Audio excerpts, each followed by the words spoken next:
Everybody at the Abbey, I'm sure, has noticed that, especially during our meditation sessions, there's a lot of talking going on, especially by the ravens. Yeah. Now, the ravens, a group of ravens is called an unkindness or a conspiracy. And that's not really very kind, because as Buddhists, we're taught that right speech is kindly, timely, truthful, and useful. And hopefully the ravens, while they're doing all their talking, their speech is kindly, timely, truthful, and useful, but we don't really have any idea because I don't know about you, but I don't speak Raven. Yeah. But the raven is called the harbinger of evil in some places, so I guess it's appropriate. But it does bring to mind Edgar Allan Poe's poem, The Raven. Once upon a midnight dreary, while I pondered weak and weary, over many a quaint and curious volume of forgotten lore, while I nodded, nearly napping, suddenly there came a tapping, as of someone gently rapping at my chamber door. "'Tis some visitor," I muttered, tapping at my chamber door. Only this and nothing more. Now, this is a famous opening stanza from Edgar Allan's poem, The Raven. It was first published in 1945, and while it made Poe a very famous person popular during his lifetime, it didn't bring him much financial success. But in this poem, the narrator is sitting there reading, and he's thinking about his lost love, Lenore. And when he hears someone tapping at his door, he opens the door and there's nobody there. He says, "Lenore?" And all he hears is the echo of "Lenore?" So he goes back to reading, and then he hears a tapping at his window. So he goes to open the window, and in walks this raven. And the raven flies up to a statue above his chamber door and sits there. Now he looks at it and he says, "What's your name, Raven? What else are you going to say to a raven?" Yeah? And the raven says, "Nevermore." Sure enough. So, and ravens can be taught to speak. They're very intelligent, relatively speaking. The narrator says, "Well, you know what, you're probably going to fly away tomorrow." To which the raven replies, "Nevermore." It's a very apt reply. But the narrator realizes this is probably just what the raven was taught. But for some strange reason, the narrator pulls a chair up in front of the raven, sits down, and proceeds to talk to it. Because the narrator is caught in depression, all right? He's very, very miserable because he's missing Lenore, and talking to the raven maybe helps him. So he says to the raven, "You must have been sent by God to help me forget my beloved." Quoth the raven, "Nevermore." To which the narrator implies that this means that he will never be free of the pain of being without Lenore.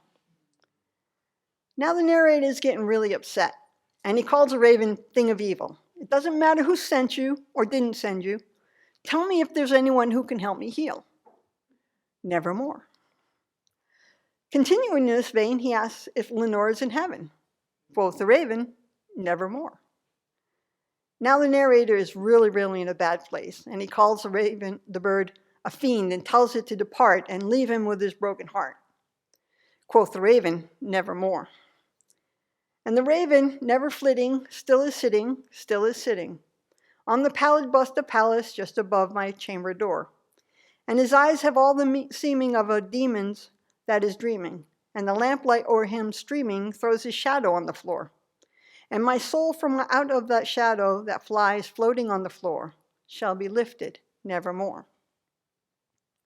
And my soul shall be lifted nevermore, shall be lifted nevermore. These final lines of the poem show that the speaker is left in unending despair. The shadow here refers to the raven's shadow, symbolizing how the speaker's grief over Lenore's death will never leave him. See, the narrator allowed his own mind to help him descend into madness. He knew the raven was only speaking what it had been taught to say. So the question is this: what did the bird see? Think about it. This bird comes into the window because it's probably cold, and he's looking for some place that's warm and dry, and it stays there and it sits on a solid base. The human drags a chair over in front of it and starts to talk to it. The narrator is so focused on his own pain that he simply could not see the reality of the situation for what it really was. And there you have it. Our own mind is the source of happiness and pain. As sentient beings, we become attached to people and objects, and most anything else that you can actually name.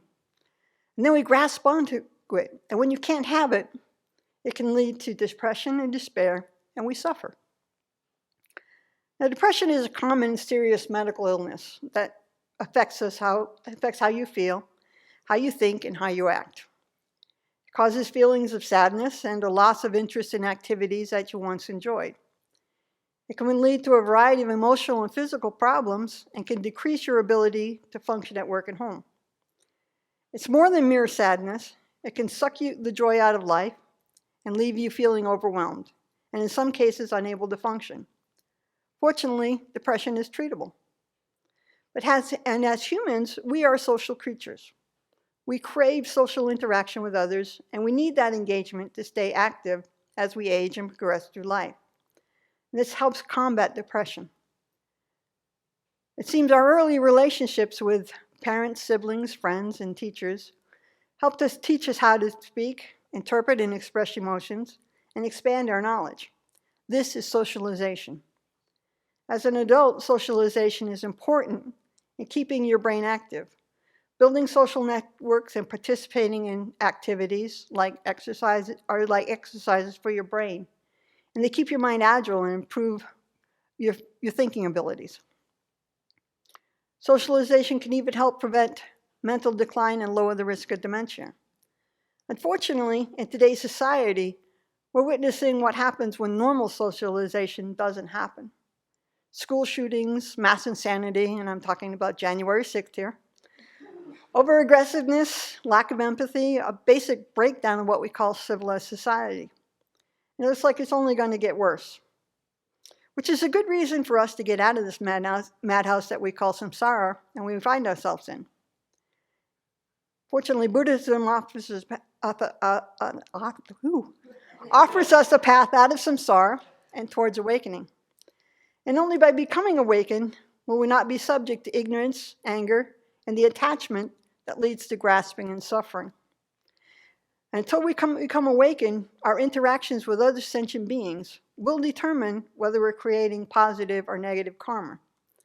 And it's this interaction that will help us create bodhicitta and become a bodhisattva. Talking to a raving is probably not going to help much.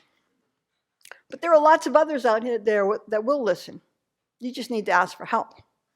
And if you see someone who needs to help, then be a good bodhisattva in training and help them. Because all sentient beings want to make their suffering become less, never more.